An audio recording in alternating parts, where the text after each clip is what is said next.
My name is Mohannad Sahyouni and I own Jerusalem Cafe. Yay! Dude, I've been trying to nail you down for like a year. We have been trying to get this for a while. Yeah, so I'm I glad think to it's on have your you. side that you're busier than It's me. always on my side. Yeah. I will take the blame for that. So, but I'm glad to have you here, and it is a pleasure. So Grateful thank to you for be here. coming. Yeah. Well, to get started, we always want to know a little bit about the person because not everybody knows who you are. So why don't you tell us a little bit about yourself? You know, like where you're from, if you're from Mobile, and include some stuff like, you know, did you go to high school here? Did you go to college? Married? You know, stuff like that. So. So I am not from Mobile. Now I consider myself from Mobile. I've been in Mobile 22 years. I came from Kuwait. I was born and raised in Kuwait. I came from Kuwait when I was 19 to attend South Alabama College. I went to school for graphic design. Nice. And along the way, I served and managed Jerusalem Cafe. 2011, the opportunity came up to buy it, and that's when I did. Very cool. And I am now, I'm a Mobile resident, obviously, married to my beautiful wife, Isabella, and we're here now, No. Mobilians. Very cool, man. Yeah.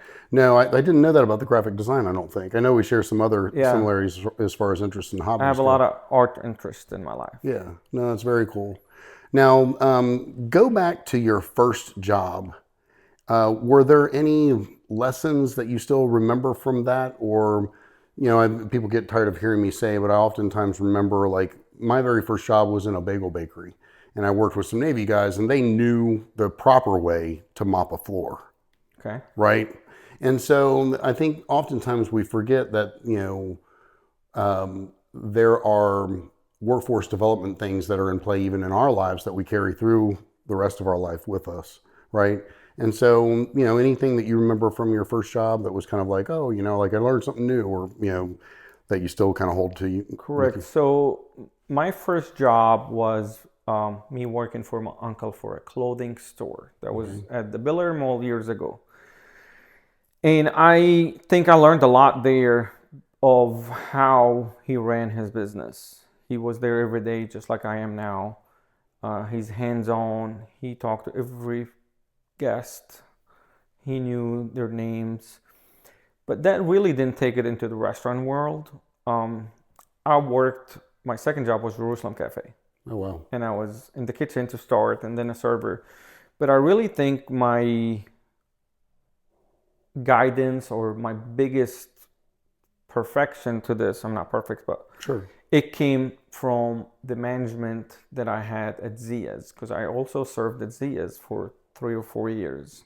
Okay. And there was this manager, and he would come out and say hi to every single guest, no matter what. They're not customers, they're guests. These little details with people. Words matter. He knew them. He made sure to say hello. They talked about their life. They talk about everything under the sun because they are the lifetime guest. And that's how I feel like I'm with most of my guests or all of my guests when I'm there. They all know me. They all know my story. They all know my wife. They all know my mom. They all know that we're, having a baby on, or not us, but having a niece coming on the world, their birthdays, everything. Yeah. And that's kind of what I got from this guy is just really be with your guests. Yeah. That's a part of the experience is not just my food. They want to come talk to They owner. want to feel that sense of like, hey, I'm very appreciated to come here. It's an appreciation, but also there's a level of customer service that comes, like that's not a normal, just somebody came in and I'm going to seat them and feed them. I'm welcoming this person into almost my home. Correct. So, no, it's really cool. I mean, do you see that when you go out? Do you still like see that in a lot of places? Because man, I'm losing that feeling a lot. So I was talking to my wife a couple of days ago about this, and I said I would love to, and this is going to sound wrong, but I would love to have a place in Mobile, preferably a pizza place. Okay. With a big fat Italian guy that just walks out of the kitchen with his apron all dusty, sweaty, that comes out and talks to every table, maybe have a glass of wine with every table. Right. That feel of guest. Like you said, I'm at your home. Yeah. And we don't have that. We really don't. Yeah. Now, I'm not saying I do that all the time. I'm not there 24/7. I cannot be there 24/7. But Yes, I would love to see that mobile. Yeah, no, I get what you're saying because I love restaurants. I love food, and so I get that mental image of what you're saying. It's like somebody's grandmother coming out from the Correct. kitchen. Correct. It's You know, that almost like that neighborhood restaurant yeah, that you just go to on a Monday night when you want to have a good pizza and a glass of wine. yeah. No, that's for sure. Well, how did you mentioned that you had a chance to buy it? Was that always kind of like in your? I guess let me ask you this way: did you always think that you were going to own a business? And if you did you think that it was going to be a restaurant?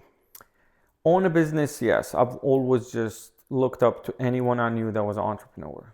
Okay. I love ventures, I love creativity, and I love challenges. Restaurant, absolutely not. But like I said, I was working at Zia's when the previous owner called me and he said, I need someone to come manage this restaurant. His numbers were down. Yeah. He was closing on Sundays. I started the buffet years later. We closed it. And I guess he just saw me there and the opportunity came up and he wanted to leave Mobile to another city. And he says, do you want to buy this? Yeah. You know?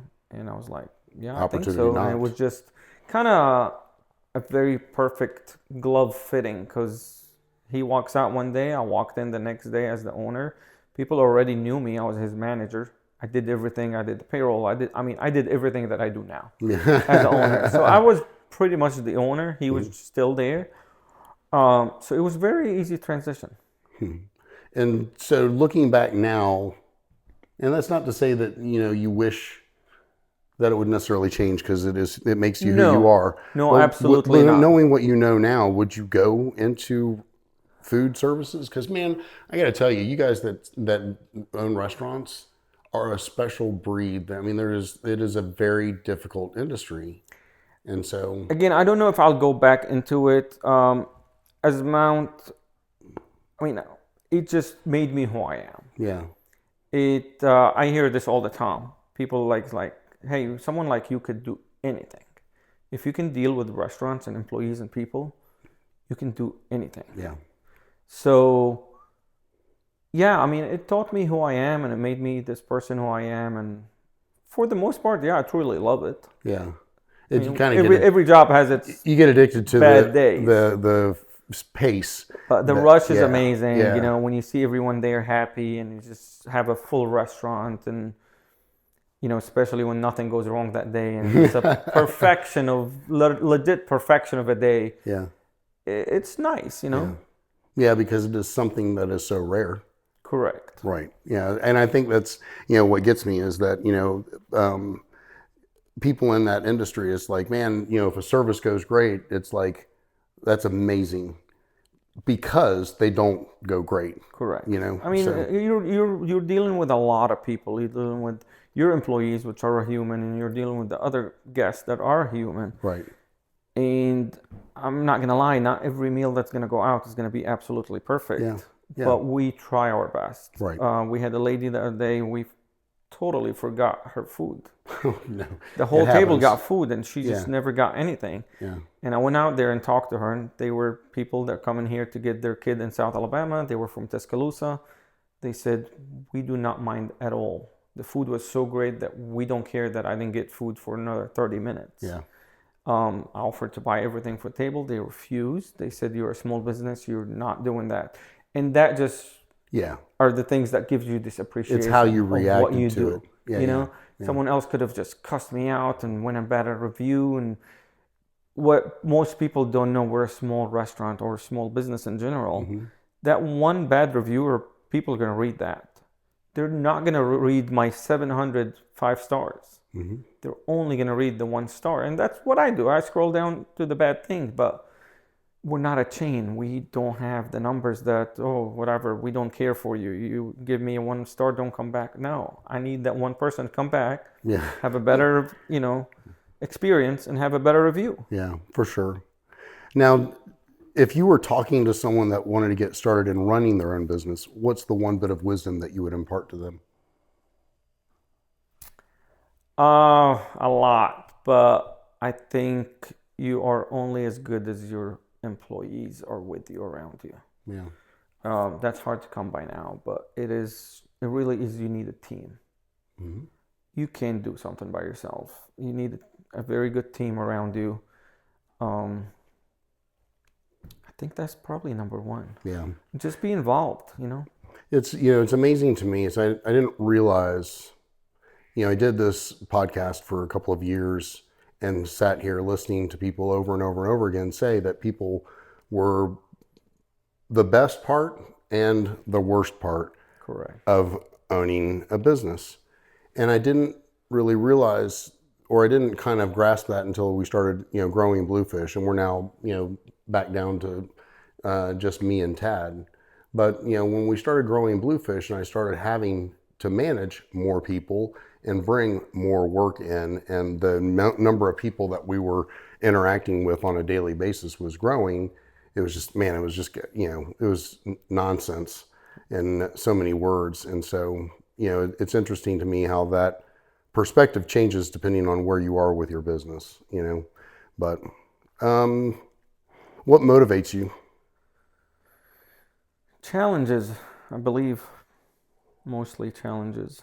Um, Other than challenges, honestly, I hate to be cliche, but financial security for my family, obviously. Yeah, for sure.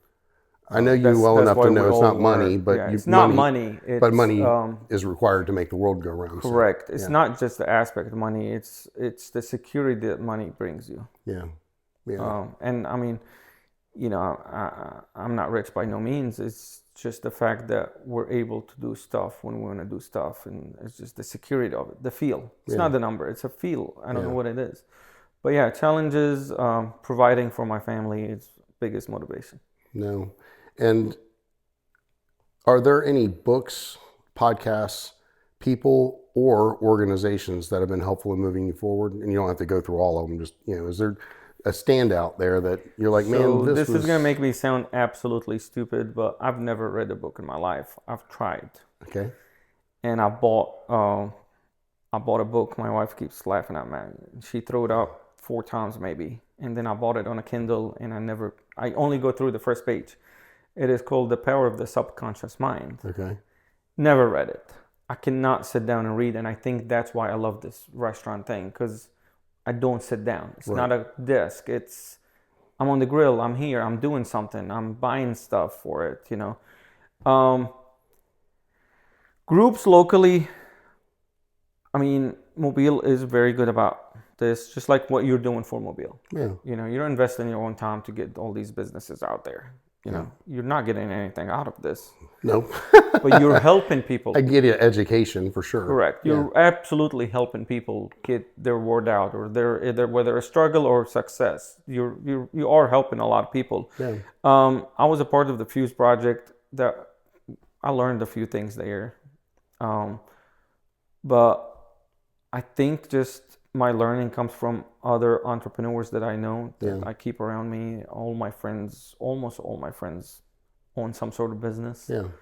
and you just kind of keep learning and growing from it. That is the interesting thing about Mobile, is it not? I mean, a vast majority of the people that we know own businesses. Yeah, I don't know if it's just us with the circle, but I think Mobile does have a lot of, small business. Yeah. I mean, if you just look around, like there's not a lot of chains. It's a lot of mom and Correct. pop type stuff. And so, Correct. yeah. But no, I find it very interesting, because it's almost like if you have an issue, you know, you're going to have someone that you can go to and be like, hey, man, like I had this thing happen at work today. Like you had XYZ happen. Can you tell me how Correct. you got through that? You know, Correct. kind of So I thing. do, and those are the other business entrepreneurs. Um, the owner of Seven Spice is a very good friend of mine, Yeah. and if I have a problem, he has a problem. Same thing, Yeah. and it just, like I said, most of these people are business owners, and it's Yeah. very simple to pick up the phone and be like, "Hey, what did you do about this?" Now, what's the most important thing that you've learned about running a business? Oh, I want to say discipline. Yep. Disciplined, and everyone thinks you're a business owner, so you live this Yeah. free vacation life. Yeah. It is not true. Right. You are your business. Nobody cares about your business. I have great help. I have good employees. nobody cares about your business like you care about your business. Whether And it's they probably shouldn't. 2 a.m. in the morning or Doesn't matter. 2 p.m. in the afternoon, nobody's going to, yeah. When the alarm goes off because someone forgot to lock a door and the wind took it out at 3 a.m. and then you can go to sleep again till, go to work. It is what it is. Yeah. I was with a business owner a couple nights ago at dinner, and we left dinner at 9:30, and he went back to his company till 4 a.m. Golly, man. Yeah. And he was back there at 8. And he actually posted it on his Facebook. He was the only one there. He was the only one that cared. And he was the only one there that long. And everybody went and got their sleep. But he didn't. No, it is a cross to bear, a burden, for sure. Correct. But if you want to, again, it's a success thing. Yeah. Nothing wrong with having a job, but I just maybe cannot do a job hours. I can't just work 9 to 5. Maybe can't have a boss. Yeah. I don't know what brought me here, but I'm here. Yeah. It's been 14 years of this, so I'm here. I was going to say, I'm sitting here wondering if I've missed something by not diving into your childhood growing up in a foreign country and stuff. But a vast majority of your business experience and your life experience has been here in the States.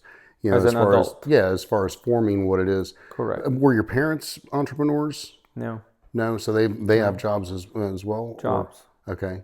So there was nobody that kind of, hey, go this direction. No. Wow. When I called my father telling him that I needed a loan to buy this business,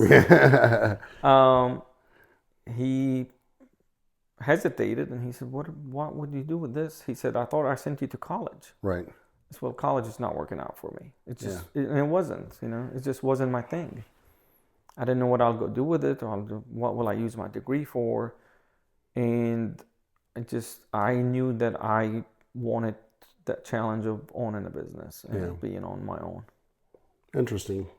No, and you said something a minute ago that kind of resonated with me too, and that was that, that at some level business didn't, or school didn't resonate with you, that you find the activity of, working like that very kind of like something that you enjoy. And I just wanted to relate to you in that. I don't know that I don't get physicality here at the office, but I'm one of those guys, probably much like you are, because we've discussed this before, where if I'm at home, I'm working on something. Yeah. I've got a woodworking shop out in the carport. Correct. Like I'm going to be building something. I'm going to be working, on the house in some way. Chrissy will often be like, hey, what are you doing? Oh, I'm going to go out in the carport and tinker. I'm going to go out and I've got so many projects going on. I'm going to figure out what parts I have for whatever project I can move forward without having to make 3 trips to Home Depot. So, but I really enjoy, I'm finding that I really enjoy when my hands are busy. Yeah. I'm getting less where I care whether my mind is busy. Correct. I think my mind is tired. I'm tired mentally all the time. Yeah. And my wife's telling me, she's like, it's Sunday, you're not open today. Why are you wanting to do something? I said, I cannot sit down. Yeah. We have got to move. I have to do something. Yeah. So most of the time I'm doing anything and everything. I wonder if part of that is firstborn, or first to the States, right? That we feel some pressure, whether it be, real or unreal, made up, psychological, or, real. So I believe it is. So I was talking this with my barber a couple of days ago. Yeah. He asked me a question. Okay. He said, what are we doing? I said, what do you mean? He said, we always just run. Yep. When we're not working, we go and do something else, or we find work or anything else. He said, when is enough? And it's never financial. Yeah, no, I'm 100%. It's just, I don't know, maybe it is a foreign thing. Maybe I know in our culture there is the laziness, but it's really not. I'm from Brazil, dude. Yeah. So let's party. The hookah culture and this and that. No, I mean, it's the so same. They finished at 4 or 5 p.m. and they go to the corner hookah lounge and play cards till 11 p.m. and they repeat it every night. They cannot sit at home. It's a culture that just cannot sit at home. Yeah. And I don't know if it's a culture thing or really my work just made me who I am, where I cannot sit. And I mean, I try to relax. It just doesn't happen. Yeah, which is my next question. How do you unwind? How do I unwind? Usually involves a glass of. I don't know. Yeah, I'm not a big drinker, but Yeah. yeah, I mean maybe. But I don't know if I want to put this on there. I found a group of poker people, Okay. and it's Wednesday nights, and I go Wednesday night and I play for 2-3 hours. Yeah. And when I'm there, It's chill it's just and everybody's me. laughing and having a good Everybody time. just, a bunch of guys, 30, 40 guys that are I had just, one of those back in DC. We did penny nickel dime, or was it nickel dime quarter antes, and it was just small potatoes. It wasn't even about the money. It was just no, like, it's never about the money. yeah. I mean, if you were lucky, you might win like $20 or $30 in Yeah. the pot. Mind you, I was playing with millionaires, but like, no, yeah. this spot, I mean, the most you can lose. I mean, this is a tournament style every Wednesday, but Yeah. it's not the money. It's literally becoming, I think I've been this year 12, 15 times. Yeah. And it's just becoming a habit of, I'm going to go see these guys on a Wednesday night. Yeah. No, it's amazing. My other thing is hookah. I'm either people in my house or I'm at their house smoking the hookah and just unwinding. Right. Don't get much of it, but yeah. Yeah. No, need more of that in 2026. All right, so I've got 12 rapid fire questions for you, all right? So, Okay. like a word or two answers here. Okay. What favorite type of music? Used to be country, now it's Arabic. Okay. The older I get, the more I You am revert back getting to your with my homeland. roots for some reason. Yeah, no, I know feel you said one word, but I have to touch on that. Yeah. Our music is so deep and intense with the words that I have not found any other music, even when I translate Latin or anything. So Arabic music. That's fun. That is really fun. All right, what's your favorite type of food besides the food that you serve? A good pizza or a good burger. Okay. I'm going to ask you this. Favorite restaurant now in Lower Alabama besides your own? Ooh, hard to say. A lot, because a lot of my friends own them. All my friends own them. Next. I don't want to say anything. Do you want to There's say? plenty. There's plenty. Okay. There's plenty. I'll let you off only because you are in that circle. But they're all my friends. I can't say one and not say anybody else, Yeah, I unless got you you. want me to plug about 20. No, we're good on. We're good Okay. to stay. Favorite city outside of Mobile? Lately, it's been Orlando. Interesting.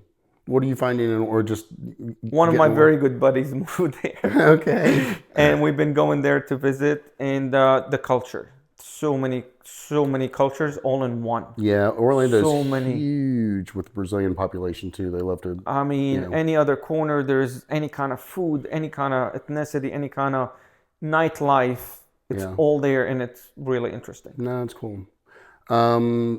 City you want to travel to but have yet to visit? I don't know if I have really a city in the States. Anywhere. I don't know if I have one, but my wife wants to go to Rome, so that's probably our next. Okay. Very cool. And what comes to mind when I say guilty pleasure? Ice cream. Any particular kind? Strawberry Haagen-Dazs. That's a good choice, man. Dogs, cats, or none of the above? I don't care, but we have a dog that we love. Summer or winter? I think summer, mostly. Favorite movie or TV show? By default, it is, favorite movie is Catch Me If You Can. Okay. Right. Favorite TV show, my wife has rewinded and rewatched Friends with me for the last 9 years. So that's literally every day we have to watch 1 hour before we go to bed. And I can probably recite the entire Friends. Wow. I know everything about them. I can do trivia. I memorize the lines by now. Wow. We watch it every night for the last 7-8 years. That's interesting because I've wanted to go back and watch that at times because I think that it would be. Oh, she bought the entire series. So we just have them and we just, every night, That's same fun. exact thing. No, it's really fun. Favorite holiday? I like I like Christmas. I like the atmosphere that it brings to people. The attitude that it brings to the Correct. area. I like the joy it brings to people. Obviously, I love our Eid holidays. Educate us. Eid is I tell Americans in an easy way, it's our Christmas. Okay. It is what comes after Ramadan. Ramadan is 30 days fasting, and it's how we celebrate for 3 days after. Nice. Obviously, I love that, but being here so much and It's the really number just of kind the of the family atmosphere. here, it's just not there. Yeah. So the next thing you see here is Christmas. Yeah. And, I celebrated with my family, with my wife's family and my wife and our friends. And it does bring joy. It really does. Yeah, for sure. Favorite color? Blue. Favorite cereal?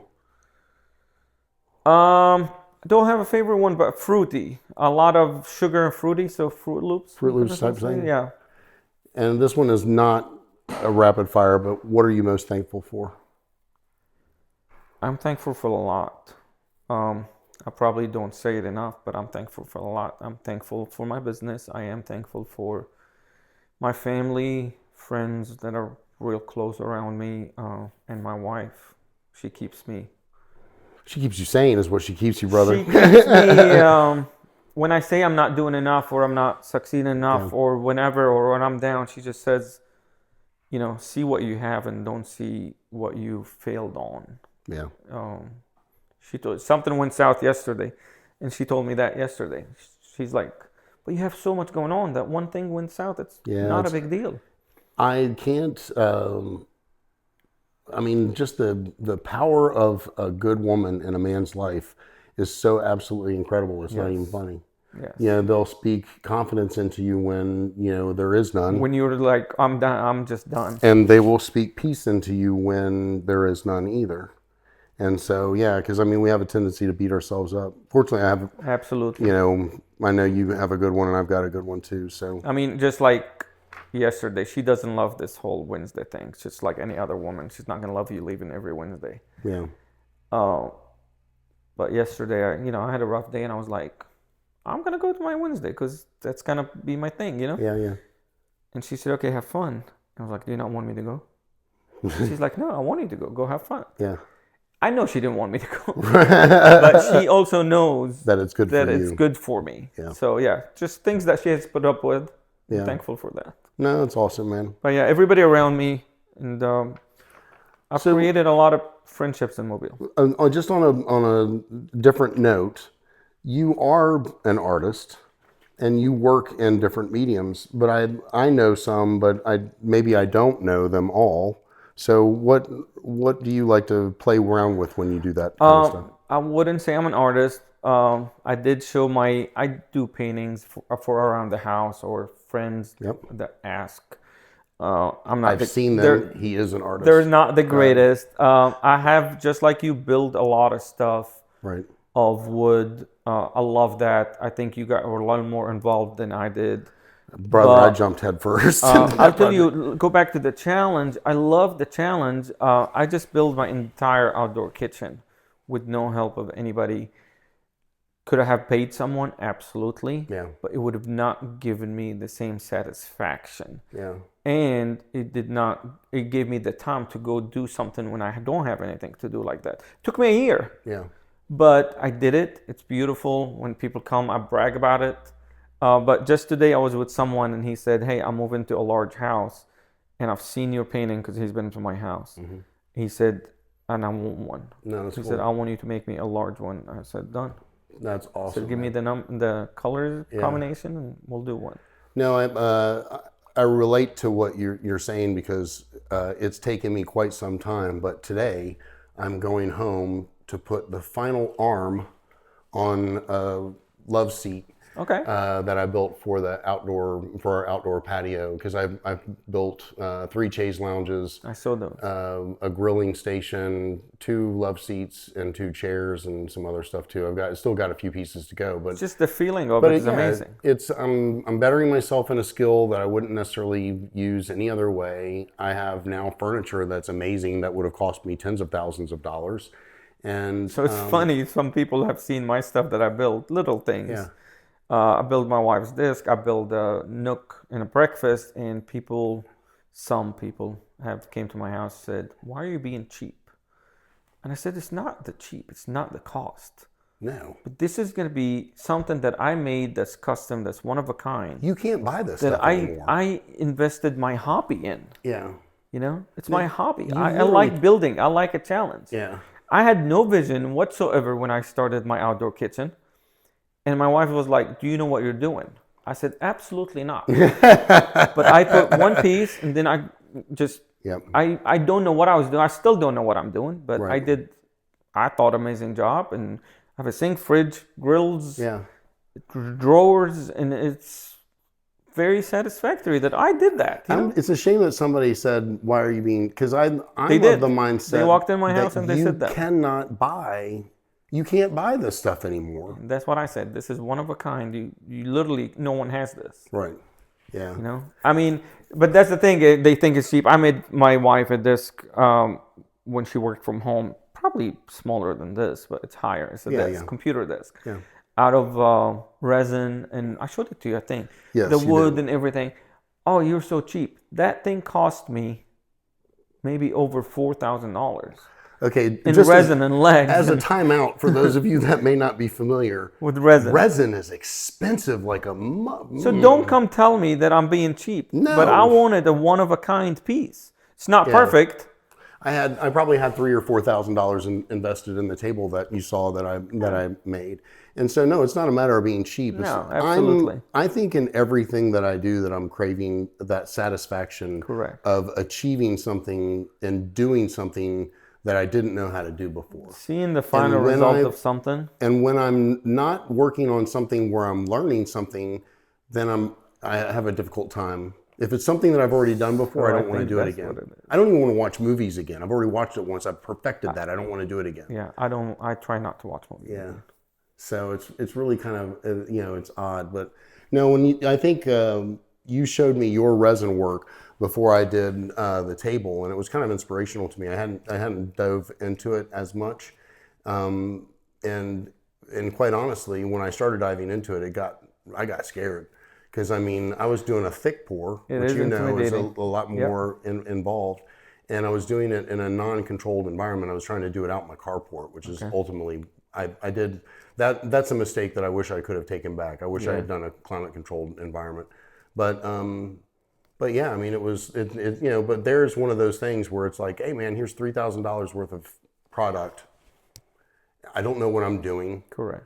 But damn it, head all full steam ahead. We're going into. The same kind of look we were going for is I looked it up and you can buy it online. They'll ship it from somewhere in California. Mine or was whatever. $10,000 for the tabletop. Yeah, but I think I ended up spending the same money on mine. Yeah. And I could have had it here in 2 days. Yeah. It just. But it wouldn't. I made this one. I made this one. I can always say I made this one. Right. The other day, my wife has no need for it because she doesn't work from home anymore. And she said, "What do you want to do with it? Do you want to sell it?" I said, "No, I don't think I want to sell it. You know, I'm going to keep it. It is what it is." Yeah. No, it's really cool. Yep.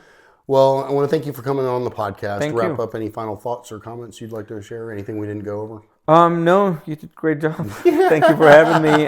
We now know his favorite color is blue. He likes Fruit Loops. He's love originally from Kuwait. He runs a restaurant. Married.